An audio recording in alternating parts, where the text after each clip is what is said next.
জাকারিয়া স্ট্রিটে এই আফগানি কাবাবগুলোর ব্যাপারই আলাদা।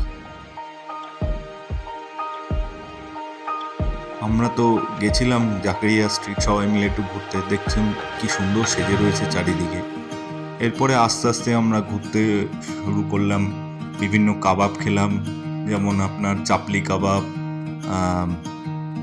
আপনার আফগানি কাবাব, তারপরে চাপ খেলাম, বুড়ানি খেলাম, হালিম খেলাম। আর এইটা হচ্ছে আপনার শারমিল তৈরি হচ্ছে, একটা স্পেশাল রুটি যেটা রমজানে তৈরি হয় ওখানে জাকারিয়া স্ট্রিটের স্পেশাল।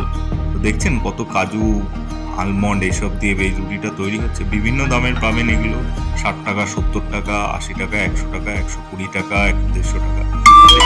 দিল্লি সিক্স এখানকার সব থেকে বড় কাবাব কাউন্টার, যেটা খুব ফেমাস। এই দিল্লি সিক্সে সব কাবাব বানানো হচ্ছে, লোকজন প্রচুর ভিড় করে কিনছে।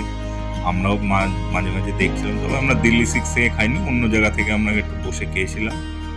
ওখানকার গিলোটি কাবাবটা তো দারুণ খেলাম, মানে মুখে পুরো গলে যাচ্ছে। সবশেষে আমরা খেয়েছিলাম এই মহব্বতের শরবত। 3 ধরনের আছে মহব্বতের শরবত, তো আমরা হলুদটাই ট্রাই করেছিলাম। আচ্ছা, এইগুলো হচ্ছে এক ধরনের বড় পরোটা, দেখুন তৈরি হচ্ছে বিশাল বিশাল পরোটা, আর লোকজনের ভিড় সেরকম। আর দারুণ মজার উৎসব এখানে হয়ে থাকে। আপনারাও আসতে পারেন, মহাত্মা গান্ধী মেট্রোর একদম কাছে। ওখানে গিয়ে কাউকে জিজ্ঞেস করবেন নাখোদা মসজিদ যেতে হলে কোন দিক দিয়ে যাবো, তো নাখোদা মসজিদের পাশেই একদম বসে এই যে পরোটাগুলো বিশেষ করে এখানে দেখতে পারেন। পরোটার সঙ্গে হালুয়া দেওয়া হয়, আমরা হালুয়া খেয়েছিলাম, পরোটাটা খাই।